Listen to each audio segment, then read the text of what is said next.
Alors bonjour à tous, ou à ceux qui sont connectés, mais pour l'instant pas très nombreux puisque on va démarrer dans quelques minutes, le temps que les gens arrivent.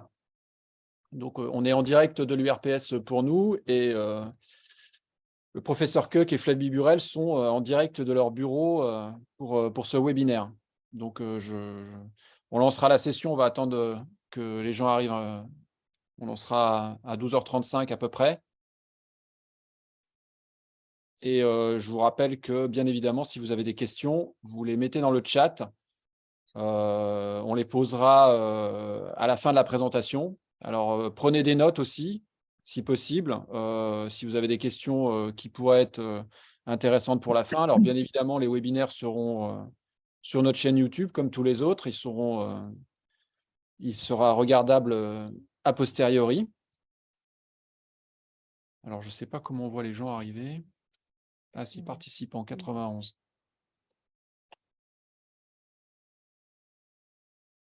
J'allais dire on démarre à -10, mais c'est pas la température. On démarre à 100.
On laissera notre monteur couper le début du webinaire au démarrage.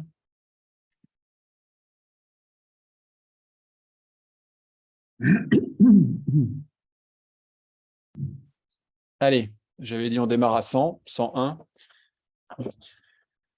Donc bonjour à tous, merci d'être aussi nombreux à vous connecter aujourd'hui pour ce webinaire de présentation de l'outil mesvaccins.net. Donc comme je disais, on est en direct de l'URPS des pharmaciens de la région Aura pour ce webinaire. Un petit rappel en fait, parce que les pharmaciens de la région connaissent un peu cet outil, hein. On l'avait mis en place au démarrage de l'expérimentation de la vaccination contre la grippe, à l'époque principalement pour créer des carnets de vaccination électroniques. Et aujourd'hui, l'outil a beaucoup évolué et on a souhaité le remettre à disposition des pharmaciens de la région et peut-être d'autres professionnels de la région à l'heure où nous allons être amenés à faire de la prescription et aussi de la recommandation vaccinale. Et donc, c'est cette partie-là de l'outil aussi qui va vous être présentée aujourd'hui. Et je laisse donc la parole tout de suite au professeur Jean-Louis Koch et ainsi que Flavie Burel qui fera la démonstration de l'outil. Merci beaucoup. Bonjour à tous. Donc, je m'appelle Jean-Louis Koch, je suis médecin biologiste et j'ai contribué à ce projet depuis l'origine, c'est-à-dire maintenant en 2009.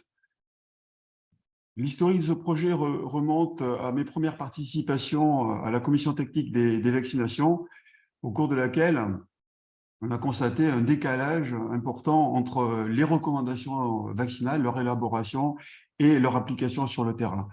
Et on s'est dit que les nouvelles technologies pouvaient nous aider à mieux appliquer ces recommandations vaccinales.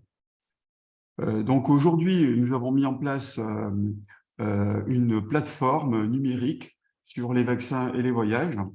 On s'appuie sur, d'un côté, une équipe d'ingénieurs et de l'autre, sur une équipe de professionnels de santé qui sont rassemblés dans une association à but non lucratif qui est le groupe d'études en préventologie, une association indépendante des laboratoires pharmaceutiques. Donc, dès le début, on a placé un cadre éthique assez strict, avec notamment la non-exploitation commerciale des données de santé, l'absence de publicité sur les sites et donc cette indépendance des laboratoires vis-à-vis des laboratoires pharmaceutiques.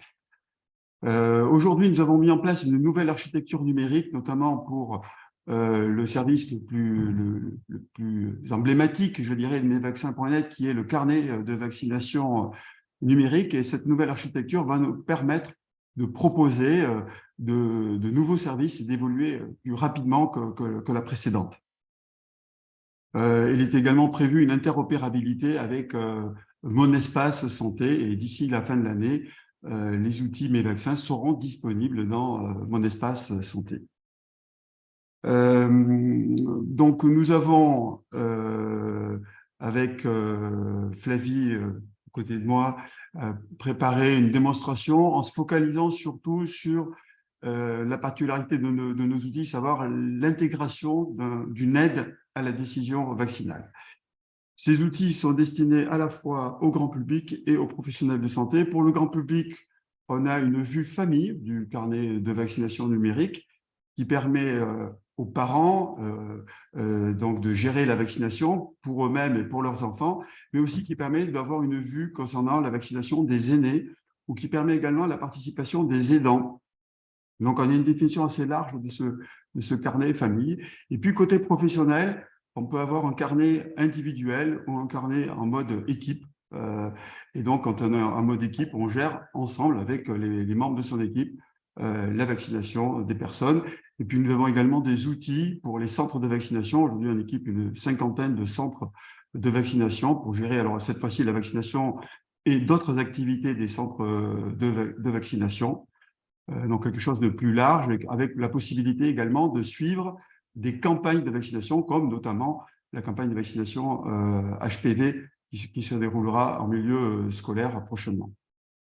Voilà, je vais donner la parole maintenant à ma consoeur Flavie Burel, qui est pharmacienne et avec qui nous travaillons déjà depuis plusieurs années, qui va illustrer, qui va vous montrer la plateforme et rentrer dans le vif du sujet avec des cas pratiques. Merci Jean-Louis. Voilà, alors bonjour à tous. Donc, je vais vous présenter la partie professionnelle du site mesvaccins.net. Donc là, lorsqu'on se connecte, on arrive sur cette interface. Alors, je n'ai pas partagé l'écran peut-être.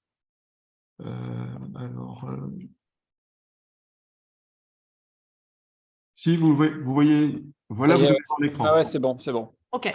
Donc, lorsqu'on se connecte à son compte professionnel, on voit cette interface. À gauche, ce sont toutes les informations qui sont liées au compte professionnel. Et là, je vois que je suis connectée en mode équipe de soins. L'équipe de soins, ça peut être la pharmacie, ça peut être un cabinet médical, un cabinet infirmier, un centre de vaccination. Et lorsque je suis en mode équipe de soins, les différents professionnels de cette équipe vont pouvoir gérer l'ensemble des carnets de la structure. Donc là, sur mon tableau de bord, eh bien, j'ai la liste de l'ensemble des carnets que j'ai créés, avec nom, prénom, date de naissance. Lorsque vous avez ces petites icônes, celle-ci, c'est pour indiquer donc que le carnet est partagé avec le patient. Le patient a récupéré le carnet que je lui ai créé, ou alors il a créé le carnet et moi, je l'ai importé. L'icône bleue, c'est pour indiquer que le carnet a été partagé avec un autre professionnel de santé. Donc, à présent, si je veux créer un carnet de vaccination pour un patient, je vais sur « Créer un carnet » et là, il suffit de rentrer ces quelques informations, donc le prénom, le nom de la personne, sa date de naissance, donc le sexe et le code postal de résidence. Donc ça, c'est les informations minimum requises. Et voilà, en quelques clics, j'ai créé le carnet de mon patient. Donc, dans ce carnet, rapidement, l'architecture, comment ça se présente? J'ai plusieurs onglets. Donc, le premier onglet, c'est l'onglet « Vaccins reçus » dans lequel je vais pouvoir enregistrer les vaccins que j'ai, par exemple, administrés. Ou alors, je vais pouvoir également enregistrer des vaccins que j'atteste sur présentation du carnet de vaccination ou du carnet de santé.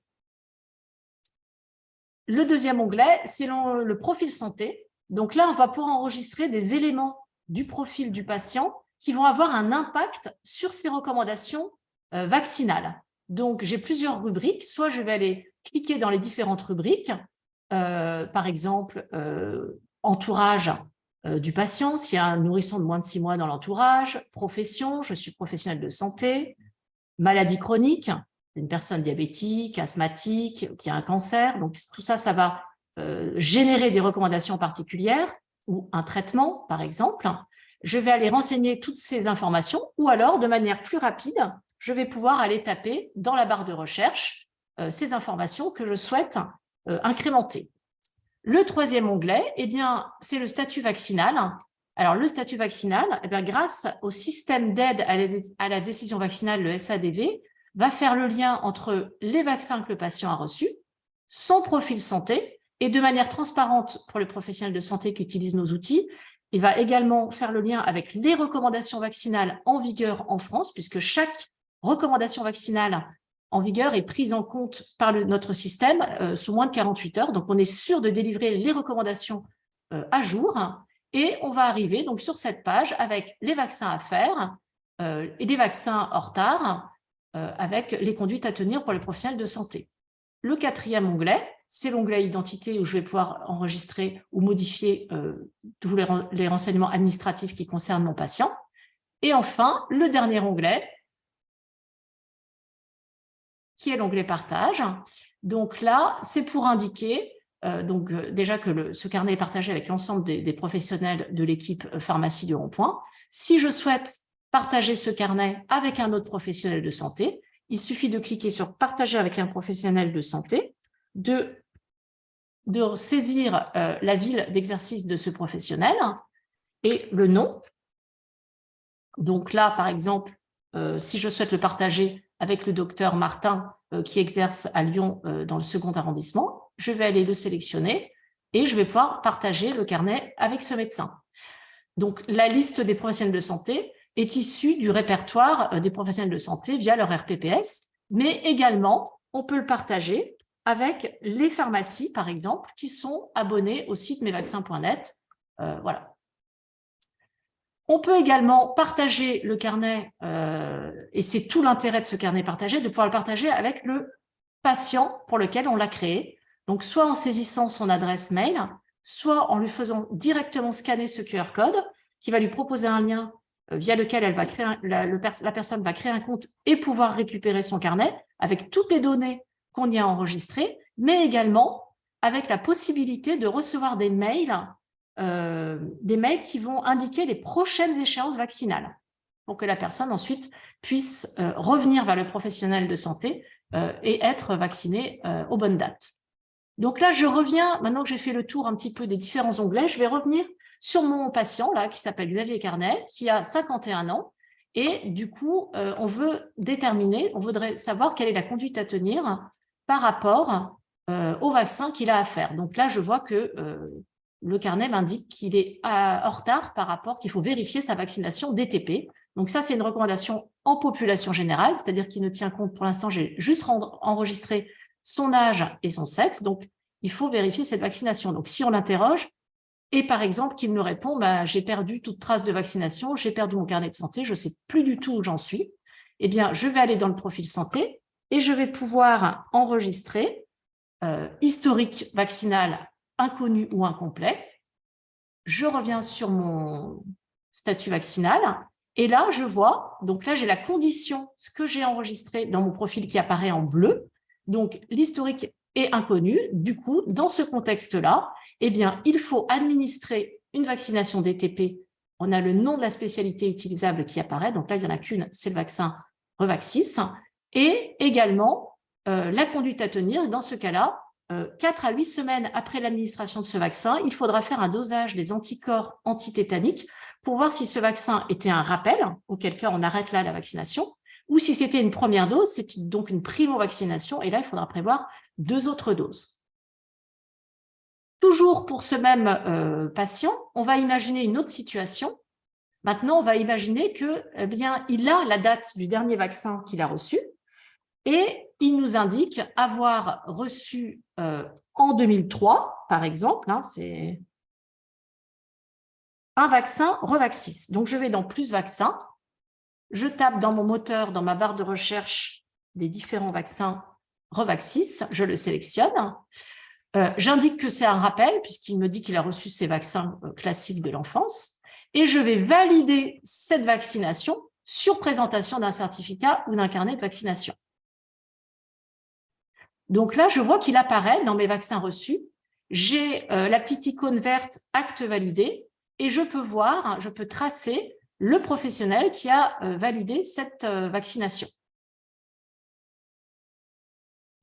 Je peux également proposer d'imprimer au format PDF un certificat de vaccination avec les vaccins, soit que j'ai attestés, soit que j'ai administrés.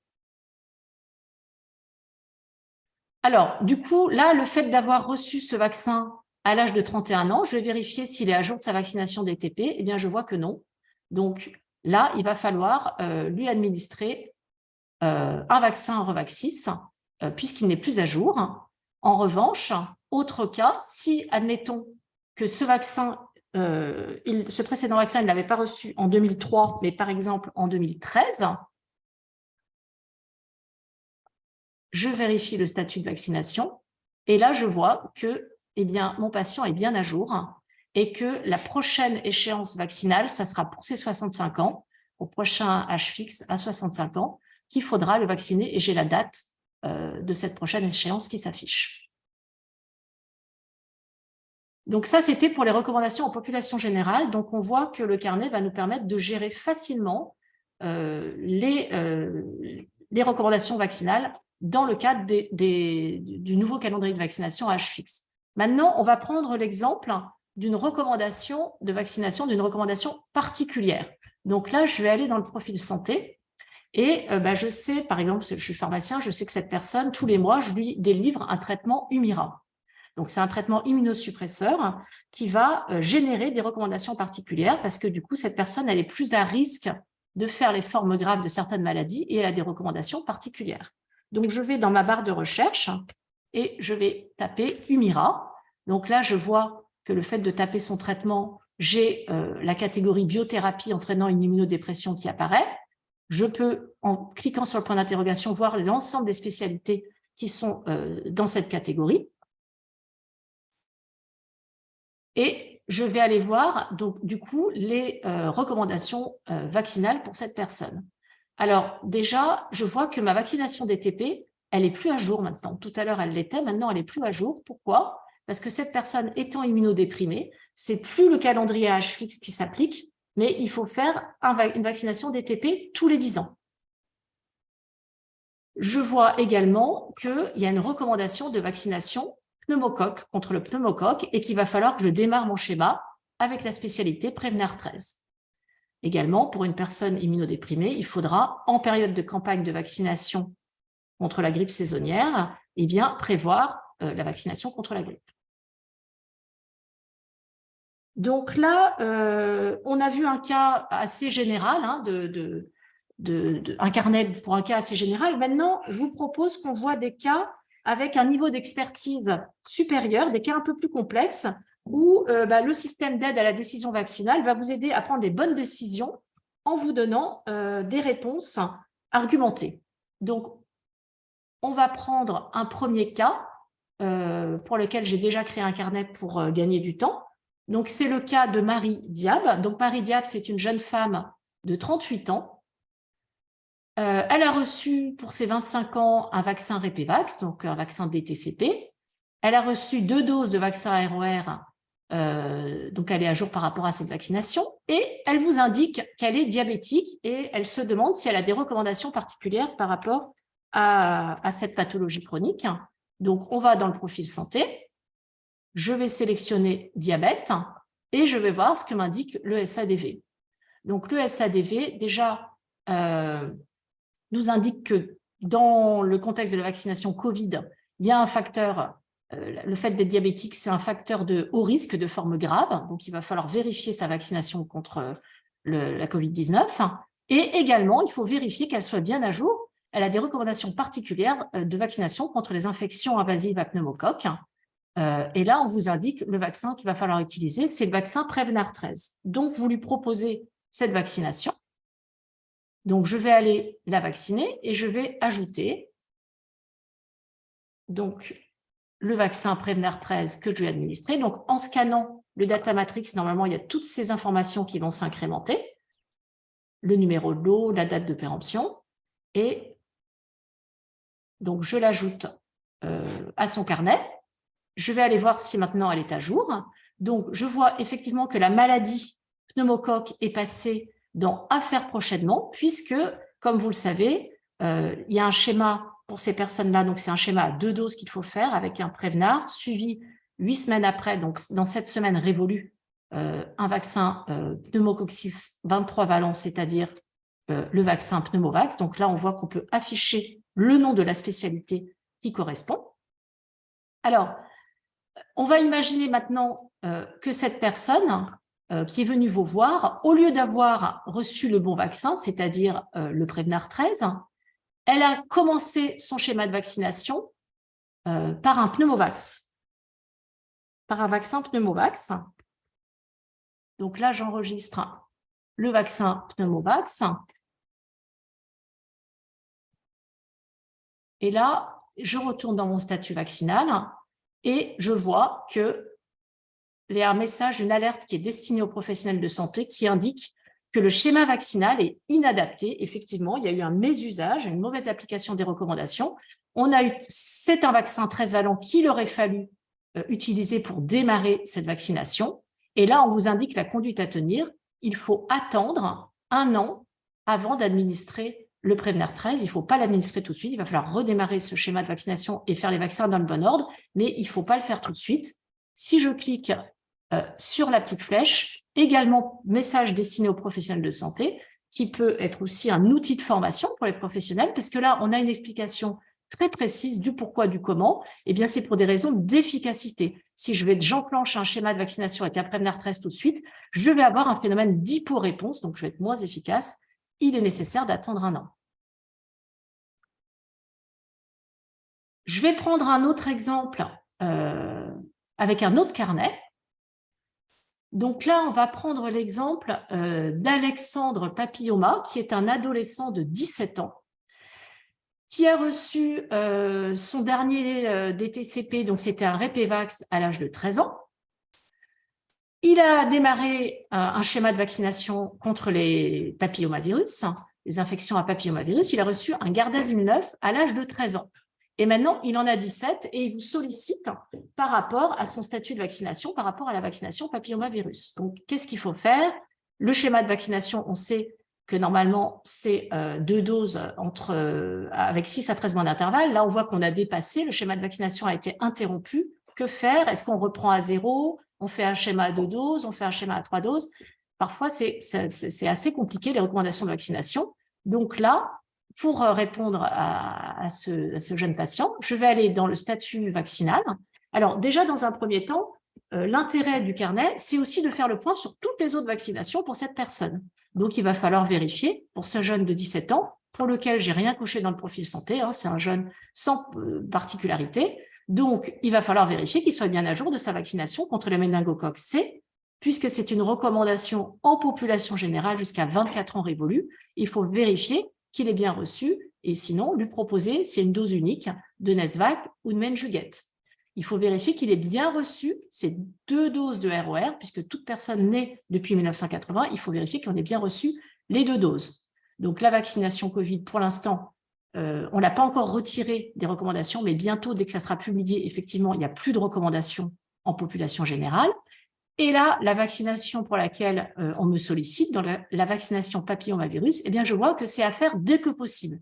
Et là, j'ai une petite information qui est intéressante, c'est de dire que le délai écoulé, effectivement, il est supérieur au délai recommandé, mais ce dépassement ne justifie pas de reprendre le schéma vaccinal à 0 du fait de l'existence des cellules mémoire. Donc là, autre information importante, la première dose a été administrée avant l'âge de 15 ans, et dans ce cas-là, c'est un schéma vaccinal à 2 doses qui s'applique. Si la première dose avait été administrée après 15 ans, il faudrait faire le schéma à 3 doses.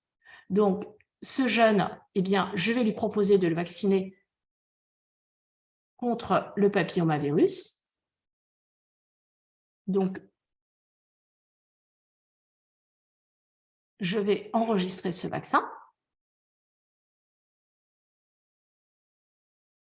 Et je vais vérifier qu'il soit bien à jour. Effectivement, ce jeune est à jour de sa vaccination papillomavirus. Il a reçu ces 2 doses et le schéma est complet. Je vais prendre un dernier exemple, un dernier carnet Donc là, c'est le carnet d'une jeune femme de 28 ans qui s'appelle Eva Maman. Donc, elle a reçu un vaccin DTCP à 25 ans et elle vient vous voir parce qu'elle est enceinte et elle voudrait savoir s'il y a des recommandations particulières liées liées à sa grossesse. Donc là, on a renseigné qu'elle avait déjà eu la varicelle dans ses antécédents. Et je vais aller taper donc, dans ma barre de recherche du profil santé, grossesse. Donc, vous voyez que la première chose à faire, c'est lui demander la date des dernières règles. C'est important de dater sa grossesse. On va voir après pourquoi. Donc, j'enregistre par exemple la date des dernières règles, c'était le 20 décembre 2022. Et là, je vais aller voir son statut vaccinal, voir s'il y a des vaccinations liées à sa grossesse. Donc, effectivement, comme vous le savez, déjà, il y a la vaccination coqueluche, qui est une nouvelle recommandation depuis 2022. Pour chaque grossesse, il faut penser à proposer cette vaccination. Et ce qu'il y a de très important, c'est qu'il faut la réaliser pour qu'elle soit efficace dans une fenêtre de temps très précise. C'est entre la 20e et la 36e semaine d'aménorrhée. Donc là, premier intérêt de l'outil, c'est que déjà, il va vous proposer, il va vous calculer la date à partir de laquelle on va pouvoir proposer cette vaccination. Donc, c'est à partir du 9 mai jusqu'au 4 septembre. Il faudra bien respecter ces 2 dates butoirs pour être efficace. L'autre intérêt, c'est que la personne, en lui créant son carnet, cette maman, elle va le récupérer, elle, de son côté, et elle va avoir toutes ces informations et recevoir des mails qui vont la prévenir à cette date-là qu'il faut qu'elle aille voir le professionnel de santé, la sage-femme, le pharmacien, son médecin, pour qu'il lui administre cette vaccination. Deuxième intérêt, c'est aussi qu'on va avoir tous les éléments de langage pour communiquer, pour réexpliquer à cette maman pourquoi c'est important qu'elle soit vaccinée. Pourquoi? C'est parce que le bébé va bénéficier du transfert transplacentaire des anticorps maternels et ça va le protéger dans cette période où il est très vulnérable par rapport à la coqueluche, jusqu'à ce qu'on puisse mettre en place la vaccination coqueluche pour le nourrisson. Mais c'est à partir de 8 semaines, mais on sait que c'est une période avant où il est très vulnérable, où c'est vraiment important qu'il puisse être protégé grâce aux anticorps transplacentaires de la maman. On a également, comme toujours, on va proposer les spécialités qui sont utilisables pour cette vaccination. Et là, on peut utiliser aussi bien le Boostrix Tetra que le Repevax. Là, j'ai fait un petit peu le tour de diverses situations qui sont possibles, pour lesquelles on va pouvoir s'appuyer, être accompagné par le carnet de vaccination. Je voulais également vous montrer un autre outil qu'on a mis en place plus récemment, qui s'appelle le Mentor Pro. Alors, le Mentor Pro, qu'est-ce que c'est? C'est un audit rapide.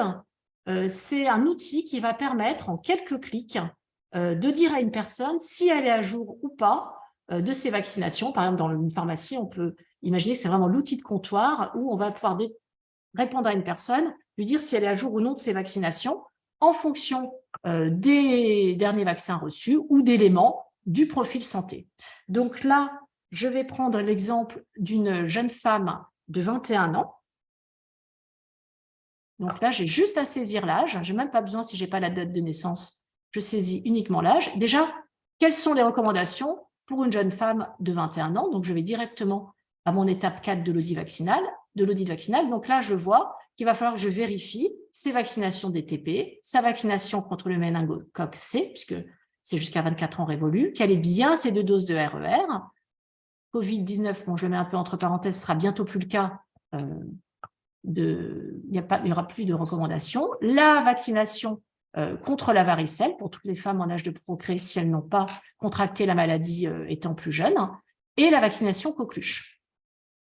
Donc là, par exemple, cette jeune femme, si elle m'indique qu'elle a son carnet de santé, par exemple, on peut lui demander et aller saisir le dernier vaccin des TCP reçu. Donc là, si par exemple, elle a reçu un vaccin Repevax en 2014, je vais aller enregistrer cette information. Et j'indique bien que c'était un rappel, qu'elle a reçu l'ensemble des vaccins dans l'enfance. Et là, je voudrais vérifier son statut par rapport à cette vaccination. Et bien, je vois que, donc là, le vaccin, elle l'avait reçu à 12 ans. et elle est à jour. Le prochain rappel, ça sera à l'âge de 25 ans. Maintenant, si elle vous indique qu'elle est étudiante en école d'infirmière, est-ce que ça va générer des recommandations particulières? Donc là, je vais taper un mot-clé, infirmière. J'ai l'ensemble des professions qui s'affichent. Donc, je sélectionne élève infirmier. Et là, je vois pour le coup qu'elle n'est plus à jour. Elle est en retard par rapport à sa vaccination coqueluche, le fait d'être infirmière, élève infirmier, et qu'il va falloir prévoir, non pas d'attendre les 25 ans, comme c'est prévu pour une personne lambda, mais de tout de suite lui proposer cette vaccination avec la possibilité d'utiliser les spécialités Boostrix Tetra ou Repevax. Il va falloir également vérifier la vaccination à hépatite B.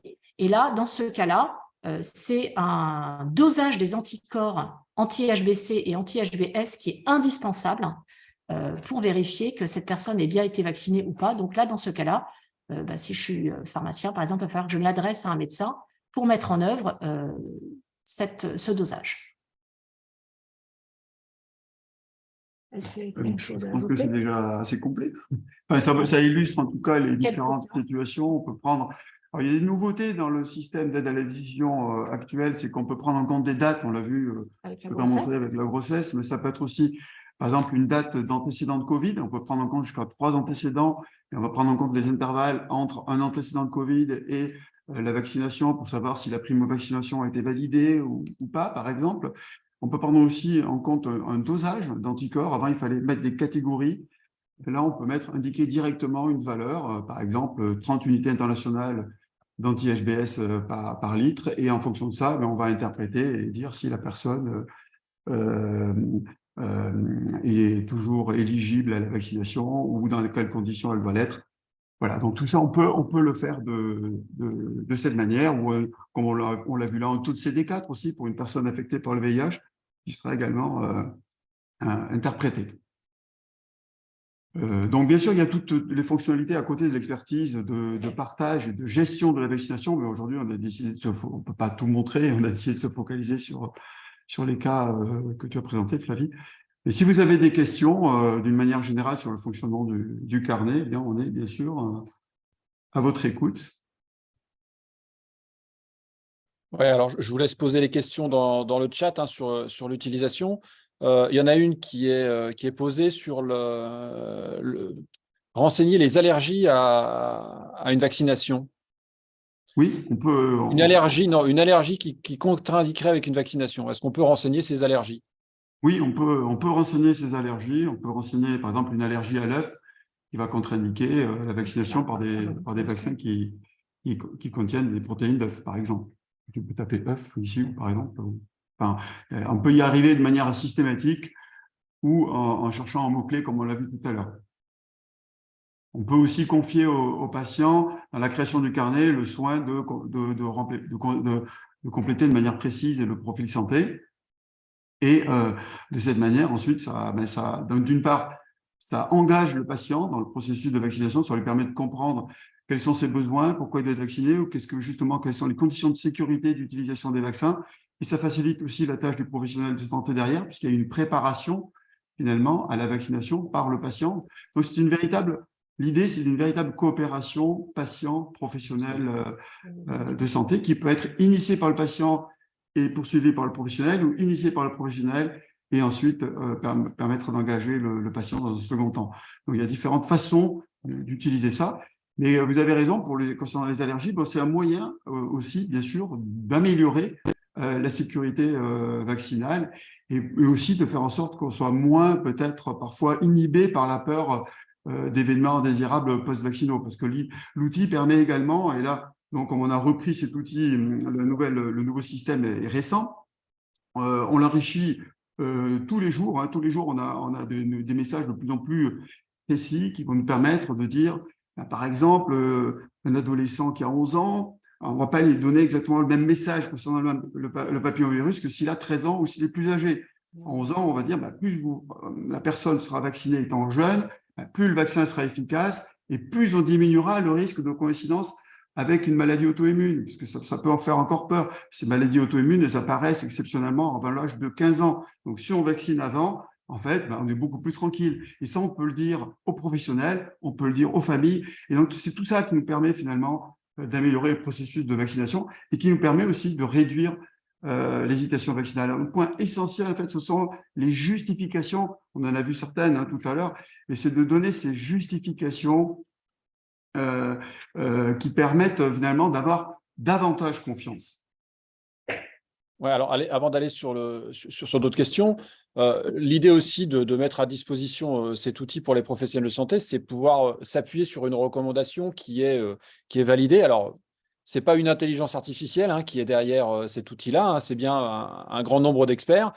Et pour les professionnels de santé qui sont amenés à faire de la recommandation vaccinale, de la prescription de vaccins, et ben pour le coup, en ayant là cet audit vaccinal, soit par Mentor Pro, soit en renseignant de manière plus complète les carnets de vaccination, les antécédents de santé de la personne, etc., d'avoir un document qui va attester qu'en fait, on a fait une expertise et que cette expertise n'est pas basée uniquement sur sa propre connaissance personnelle de ce que peut être la vaccination, mais qu'elle est issue, cette recommandation qu'on va faire, justement de cet outil d'aide à la décision qui est présenté là aujourd'hui. Donc, ça va permettre de préconiser les vaccinations en toute confiance. Qu'est-ce que je voulais vous dire d'autre aussi? Oui, il y avait une question sur l'espace santé des patients. Alors, oui, Jean-Louis, je pense que vous pouvez peut-être en parler, mais il va y avoir une connexion entre l'espace santé et les historiques vaccinaux qui seront enregistrés.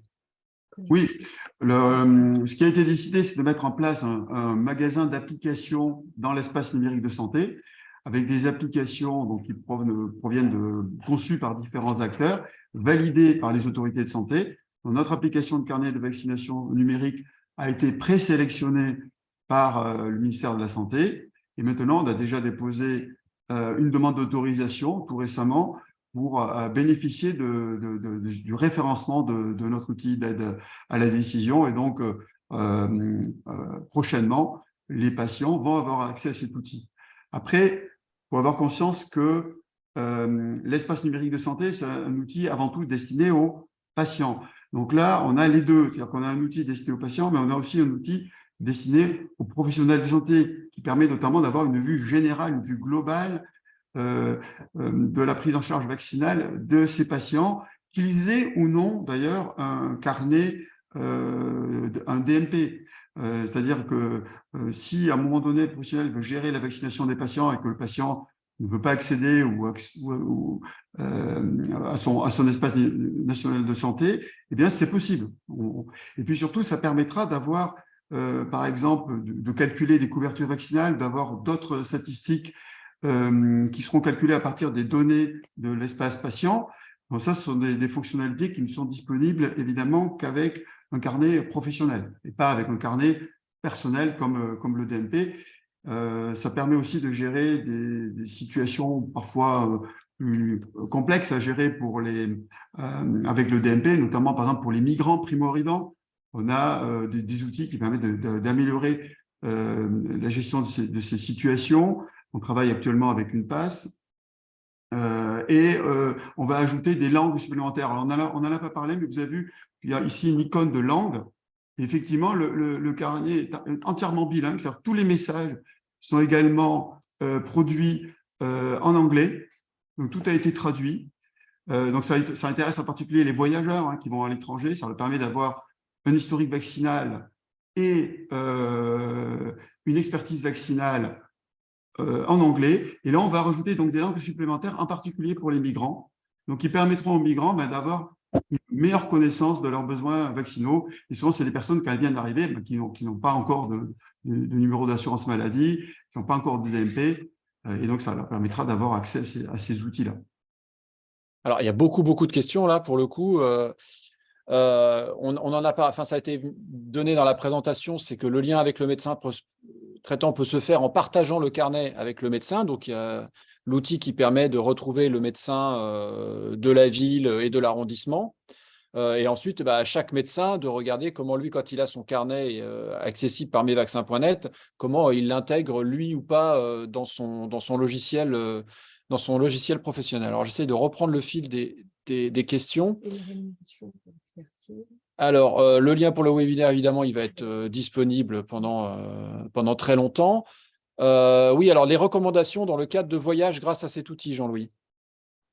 Alors justement, donc on a un outil déjà d'aide à la décision en médecine des voyages qui existe depuis plusieurs années et que là, on est en train de redévelopper pour l'intégrer justement dans ce carnet. Et donc, au mois de juin, vous aurez ici un nouvel onglet qui va s'appeler « Mes voyages ». Et donc, dans cet onglet « Mes voyages », on va pouvoir renseigner un pays de destination, une date de départ, une date de retour, éventuellement plusieurs pays de destination, si on se rend dans plusieurs pays au cours de son voyage.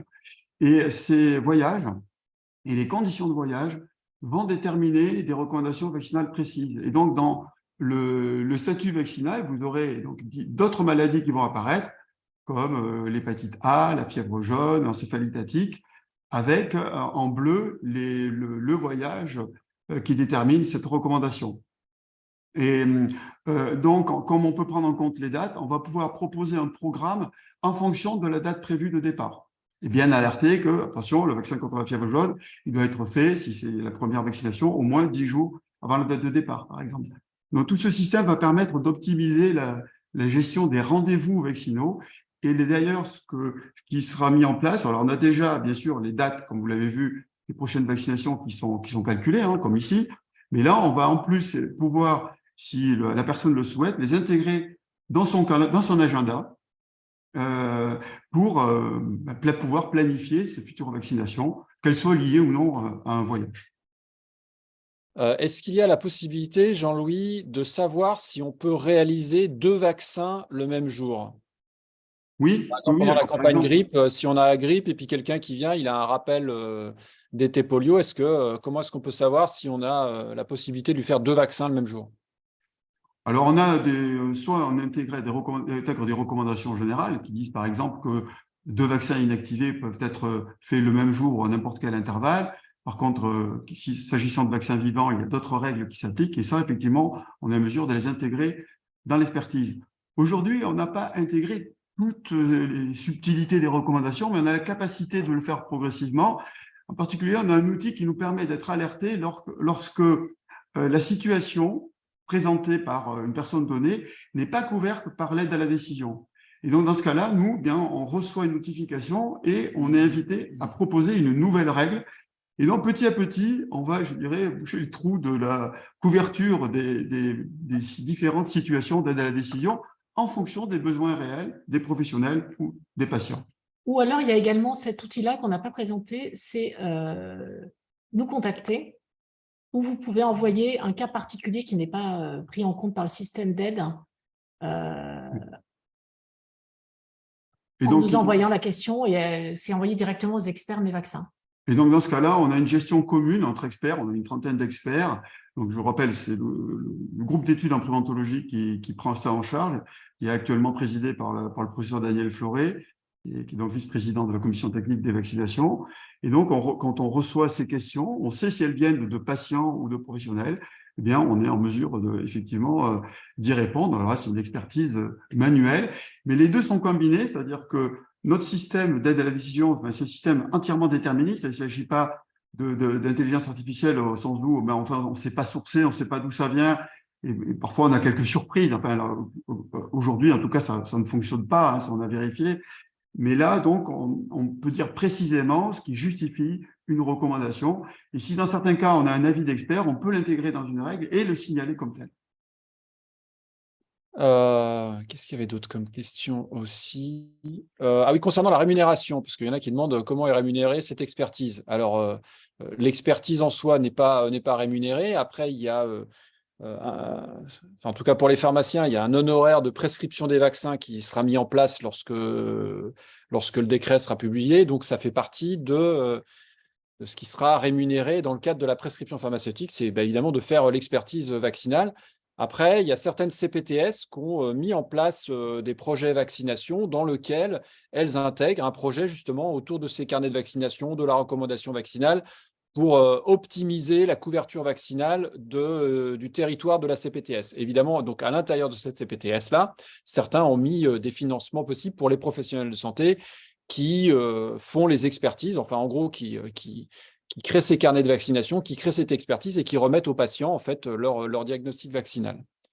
Faut-il souscrire un abonnement ou une cotisation pour avoir l'outil? Alors, pour les pharmaciens de la région Auvergne-Rhône-Alpes, non, puisque l'URPS avait décidé de prendre en charge cet outil pour les 3 prochaines années, hein, c'est-à-dire 2023-2026, justement au regard de l'actualité sur l'extension des compétences vaccinales. Donc aujourd'hui, en fait, tout le monde peut y avoir accès, enfin tous les pharmaciens peuvent y avoir accès, ils sont reconnus par leur RPPS avec 2 modalités de connexion. Soit en y allant par Mon Sisra. Donc, quand vous allez dans Mon Sisra, vous avez une petite icône qui s'appelle CVE. On va peut-être modifier un petit peu, justement, avec un logo qui soit un peu plus parlant. Et donc là, vous allez vous connecter directement avec votre compte de pharmacie à mesvaccins.net. Et donc, vous retrouverez tout de suite l'espace pro avec votre pharmacie. Comme on l'a vu là, ce ne sera pas Pharmacie du Rond-Point, mais la vôtre. Et sinon, vous avez, comme Jean-Louis vient de vous le montrer, l'accès aussi possible par ProSanté Connect, que tout le monde connaît, puisqu'on l'a utilisé pour CIDEP, pour les autres outils de la crise Covid. Alors,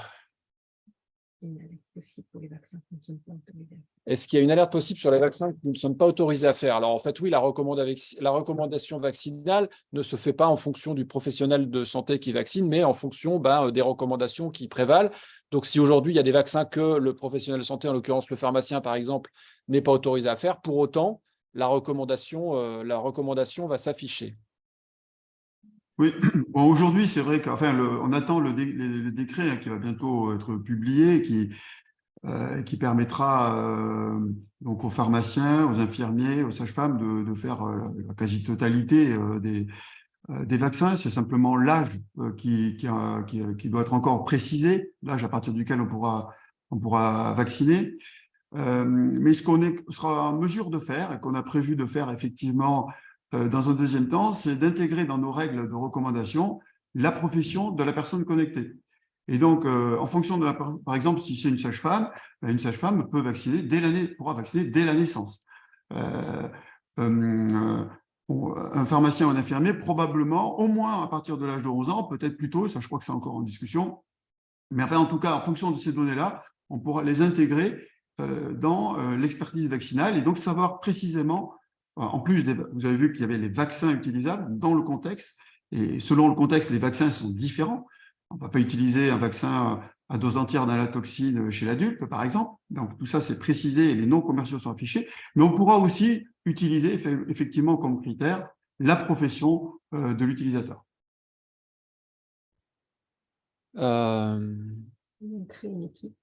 Comment est-ce qu'on crée une équipe dans l'outil? Alors, pour l'instant, il y a donc un formulaire de création d'équipe qui est donc ici, qu'on fait ajouter une équipe. Et donc, après, quand on reçoit ce formulaire, eh bien, il y a une création d'équipe de notre part. On a prévu, dans un second temps, de pouvoir rendre en grande partie autonomes les professionnels de santé qui utilisent une CPS pour créer ces équipes. Et donc, quand on crée une équipe, on affiche également un nom de l'équipe. On a donné tout à l'heure, ça peut être l'exemple d'un cabinet, d'une maison de santé pluridisciplinaire, d'un hôpital. On le fait déjà pour les centres de vaccination également, qui sont des équipes. Donc, de l'autre côté, on valide le nom de l'équipe et à ce moment-là, elle est ajoutée dans l'annuaire et le patient peut directement rechercher cette équipe pour partager son carnet. Donc, ça permet de faire aussi gagner pas mal de temps à toutes les structures qui gèrent la vaccination, puisque quand le patient a créé son carnet, ajouté son identité, toutes ces informations-là permettent directement de créer un dossier patient gérable par la structure, par l'équipe. Est-ce qu'il y a des risques de doublons de patients au niveau de l'identification? Alors, il y a une possibilité qu'il y ait un doublé de patients, mais au fur et à mesure, on va utiliser, donc en fonction de la progression actuelle des outils mis à disposition par l'État, on va de plus en plus utiliser des INS qualifiés.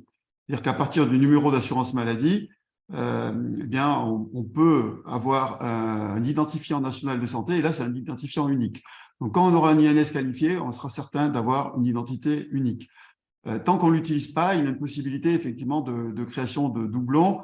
Ce n'est pas dramatique dans la mesure où le patient concerné est le seul à pouvoir accéder à son dossier, puisque il y a une adresse email et un téléphone portable unique associé au patient.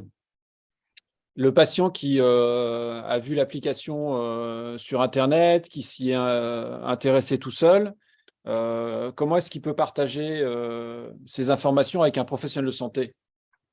C'est un peu comme l'a montré. Alors, on peut aller, je peux vous montrer un exemple de carnet de vaccination patient. Donc là, on est en train aussi de revoir l'ergonomie de ce carnet mais je vais vous montrer. Enfin, en attendant, pour l'instant, c'est comme ceci. Donc, vous avez une liste, en fait, de personnes de la famille, hein, on va dire. Et donc, la personne qui veut le transférer va sur l'onglet partage et transfert, va cliquer sur partager ce carnet avec un professionnel de santé. Donc, on voyait qu'on peut aussi le partager avec un proche. C'est ce que j'expliquais au début. Et donc, de cette manière-là, le carnet est directement mis en attente et le professionnel de santé peut accepter le partage. Voilà, une fois qu'il va dans son espace pro mesvaccins.net, il a cette demande de partage qu'il accepte. Voilà, c'est ça. Voilà. Une petite question sur le RGPD. Il y a des amis de la réglementation qui doivent nous regarder. Oui, non, bien sûr, l'outil est conforme au RGPD. On a un DPO qui n'est autre que, d'ailleurs, l'auteur du livre blanc sur l'hébergement de données de santé, donc quelqu'un qui connaît très bien le sujet et avec qui on valide toutes nos spécifications techniques. Il faut dire que l'outil le carnet qui a été créé pour la première fois en 2011. À l'époque, il n'y avait pas encore le RGPD. Il y avait un régime d'autorisation CNIL. Et à l'époque, qui était quand même très contraint. Hein, ce n'était pas une déclaration, c'était bien un régime d'autorisation. On avait déposé un dossier très complet et le carnet avait été autorisé par la CNIL à ce moment-là. Depuis, effectivement, on l'a fait évoluer vers une conformité à la nouvelle réglementation RGPD. Est-ce qu'il y a d'autres pays qui s'intéressent à mesvaccins.net? Oui, il y a plusieurs autres pays qui s'intéressent. Il y en a certains qui ont déjà utilisé au niveau national. C'est le cas du Luxembourg. Et là, on s'apprête à le faire en Allemagne et en Belgique. Donc là, c'est déjà très avancé. En Allemagne, ça devrait voir le jour au mois de septembre de cette année et en Belgique à la fin de l'année. Donc là, c'est vraiment une utilisation nationale. Nous, c'est notre souhait, d'ailleurs, je dirais le plus cher, hein, c'est qu'on a été un peu contraint de faire ça sur un mode privé avec quand même une gratuité côté grand public et des amendements côté professionnel, mais on pousse vers un usage de santé publique. Ce que nous aimerions, c'est en fait que ça devienne une application entièrement gérée par les agences sanitaires, enfin, ou le ministère de la Santé, ou l'assurance maladie, enfin des acteurs institutionnels. C'est notre souhait, mais jusqu'à présent, ça n'a pas été possible comme on le voulait. C'est davantage possible apparemment à l'étranger, enfin manifestement, hein, puisque c'est ce qu'on a fait avec le Luxembourg et qu'on s'apprête à faire donc, avec l'Allemagne et la Belgique. Mais bon, on n'y a pas renoncé, on espère qu'on évoluera vers ça. Je pense que moi, cet outil devrait être in fine mis à disposition de tous les professionnels de santé, comme il est mis à disposition de tous les patients. Alors, quoi d'autre comme question? Alors, je redis quand même qu'il y a la possibilité d'interroger l'outil si vous avez des cas particuliers, mais globalement, pour avoir, nous, à l'URPS, déjà faire plusieurs sessions d'entraînement sur cet outil-là, il y a quand même déjà des milliers et des milliers de cas particuliers, hein, un insuffisant rénal, diabétique de 56 ans, qui a ses vaccins en retard, etc. Bon, en gros, déjà, avec l'outil, vous avez quasiment la plupart des réponses que vous pouvez trouver sur la vaccination. C'est aussi pour ça qu'on a souhaité en développer son usage. Hein. Ce n'était pas l'idée de mettre en place un gadget numérique qui pourrait nous intéresser de manière épisodique. Aujourd'hui, il n'y a pas d'autres outils qui ont une expertise qui permettent justement d'aller jusqu'à la recommandation particulière à ce point. Et ce qui n'a pas été dit aussi, c'est qu'évidemment, il s'adapte à la recommandation vaccinale. C'est-à-dire que si, par exemple, dans 5 ans, les vaccinations tétanos, c'est plus tous les 20 ans, entre 25 et 65 ans, mais c'est tous les 17 ans, je dis n'importe quoi, automatiquement, tous les carnets seront mis à jour dès que la recommandation va s'appliquer. C'est-à-dire que celui qui est arrivé à la 18e année, on va lui dire il y a un rappel tétanos à faire, puisqu'en fait, il va intégrer cette recommandation vaccinale. Donc, c'est vraiment un outil d'expert. Et c'est vrai que depuis un certain temps, on travaille beaucoup ce sujet de la vaccination en pharmacie. Et très sincèrement, c'est vraiment un outil qui nous a accompagnés beaucoup aussi pendant la crise Covid, puisqu'il y avait toutes ces nombreux cas de vaccination particulière contre la Covid, où j'ai eu le vaccin Janssen en premier, où j'ai eu le AstraZeneca en second, etc. Mais j'ai fait un Covid il y a 3 mois. Bon, c'est déjà là où on a vu qu'il y avait un outil qui permettait de nous aider à faire ces recommandations. Et donc, Jean-Louis va nous présenter la NUVA. Oui, c'est-à-dire qu'en écoutant Olivier, je me suis dit que bon, on vous a montré vraiment le bout de la chaîne, hein, c'est-à-dire la partie émergée de l'iceberg avec ce qu'on fait. Mais en fait, derrière, il y a le maintien d'une base de connaissances avec les outils d'aide à la décision, c'est-à-dire qu'on a des règles qui nous permettent de manière déterministe de définir les messages qui seront affichés pour le patient ou le professionnel.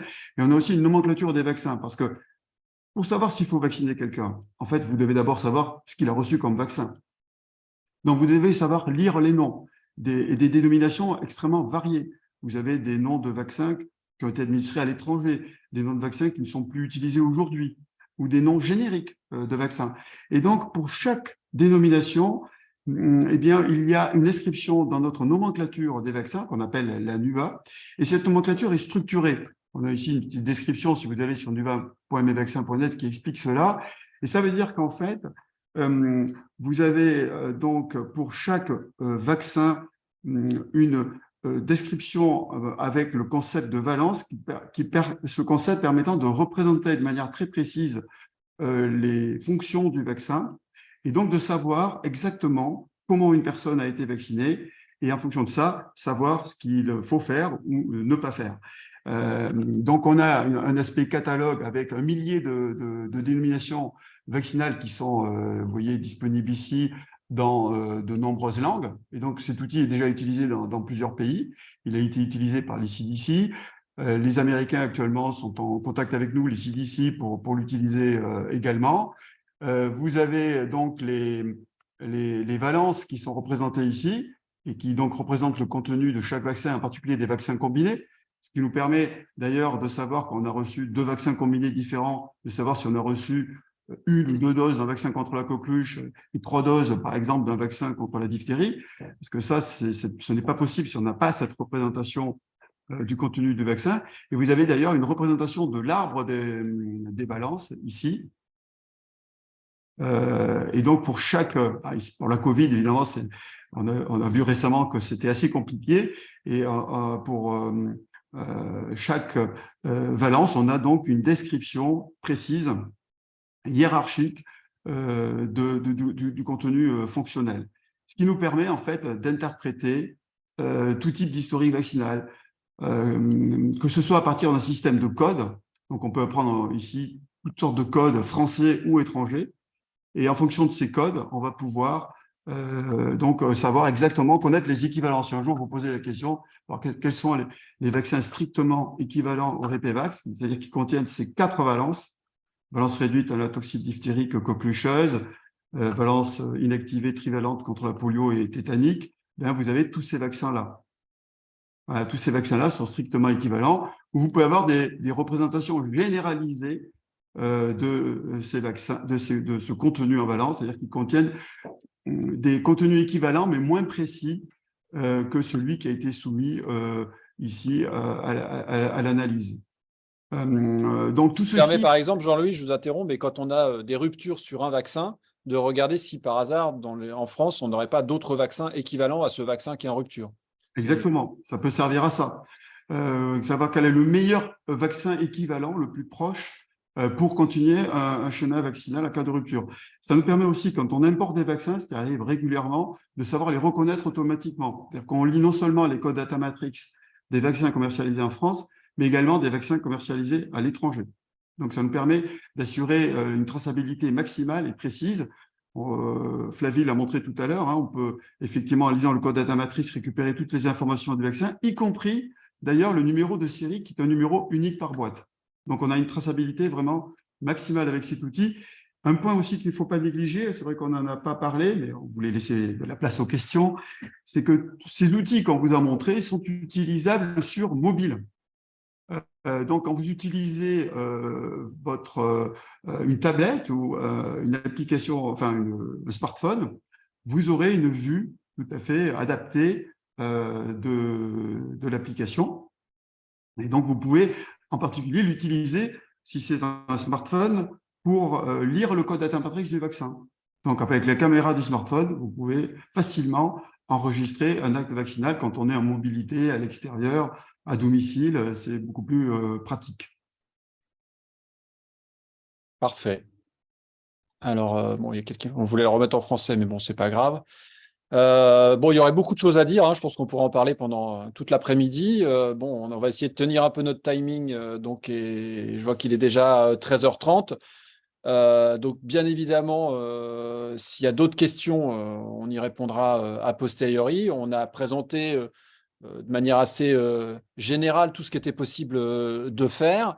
L'idée quand même, c'est que chacun aille se l'approprier, aille tester l'outil, évidemment créer son propre carnet de vaccination pour regarder un petit peu comment ça fonctionne ou le carnet de vaccination de son équipe. Et puis de petit à petit, bah, voilà, essayer l'outil d'expertise vaccinale, et ce qui évidemment contribue à la formation du professionnel, parce qu'au fur et à mesure, quand on va avoir fait plusieurs requêtes, eh ben, on va forcément apprendre, nous, de cet outil. Donc Jean-Louis, Flavie, on va peut-être remettre le plein écran pour vous dire au revoir. Oui. Alors, arrêtez le partage.